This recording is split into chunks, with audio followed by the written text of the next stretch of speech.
Hello students, today we are going to discuss Olympic value education, chapter 2nd. Now we will learn objective Olympic value education.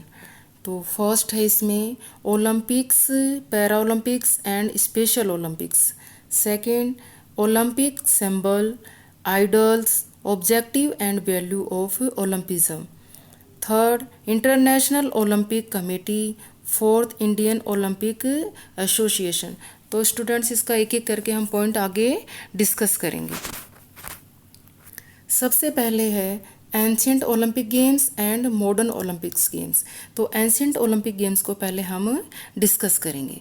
सबसे पहले कि ancient Olympic games थे वो first ancient Olympic games were started Olympia valley 776 BC में start हुए थे. और ये जो गेम्स थे ये 1000 ईयर तक कंटिन्यू ये गेम खेले गए. उसके बाद में 394 CE में थियोडिसिस जो किंग था रोम का, उसने इनको स्टॉप करवा दिया था और सारे जितने भी स्टेडियम थे उनको क्या करवा दिया था, डिस्ट्रॉय करवा दिया था. और जो एंशियंट ओलंपिक गेम्स होते थे उसमें क्या क्या रूल होते थे, उसमें कौन कौन इसमें पार्टिसिपेट कर सकता था. तो जो 776 BC में जो ये स्टार्ट हुए थे जो गेम, इनमें जो पार्टिसिपेशन जो करने वाले प्लेयर्स थे उनके लिए कुछ रूल्स बनाए गए थे और उन रूल्स को ब्रोंज प्लेट के ऊपर लिखा गया था. तो सबसे पहले है कॉम्पिटिटर मस्ट ओनली, ग्रीक का ही क्या होना चाहिए, वो ग्रीक का ही रहने वाला हो और कंप्लीटली क्या हो, Hellenic race and must be physically fit. और वो हेलेनिक रेस का होना चाहिए और फिजिकली फिट. हेलेनिक रेस मतलब कि जो हेलेनिक नस्ल का होना चाहिए का हो, वही इसमें पार्टिसिपेट कर सकता था. सेकंड कि punished person were not allowed to participate in this game.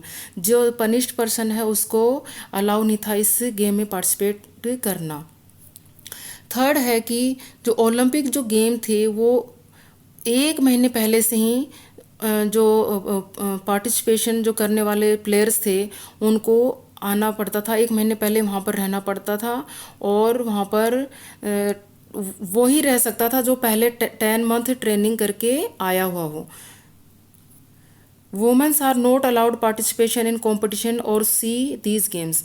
जो वुमेन्स थी वो न तो इसमें पार्टिसिपेट कर सकती थी और न ही इन गेम्स को देख सकती थी, उनको परमिशन नहीं थी. ओनली स्पोर्ट्स पर्सन जो है amateur sports person could participation these games and not professional. जो शौकिया तौर पे जो खिलाड़ी थे उनको भी पार्टिसिपेट करने की परमिशन थी, प्रोफेशनल्स को नहीं थी वहाँ पर.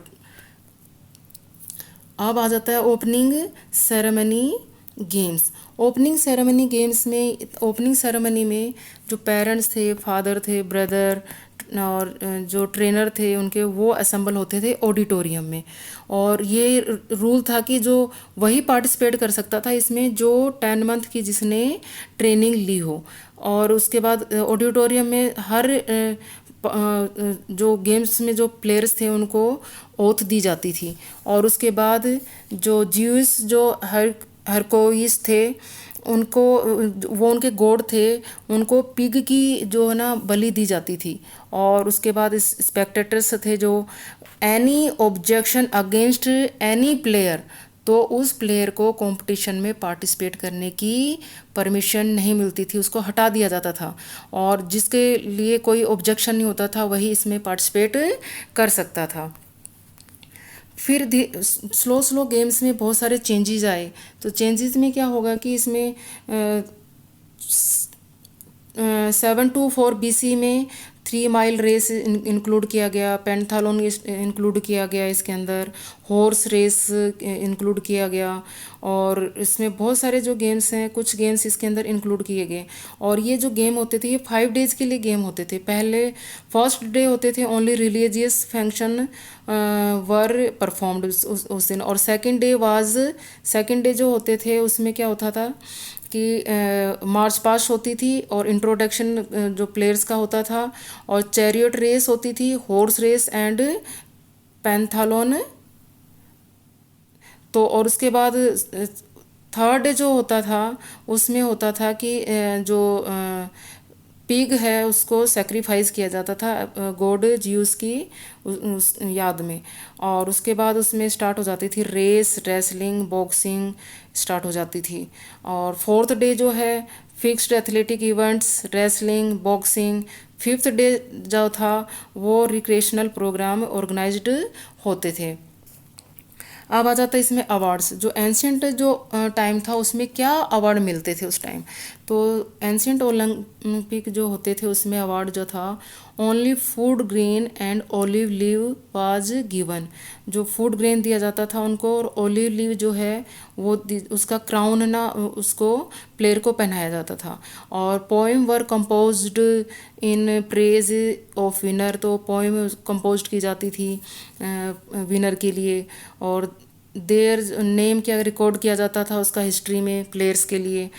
तो थैंक यू स्टूडेंट्स।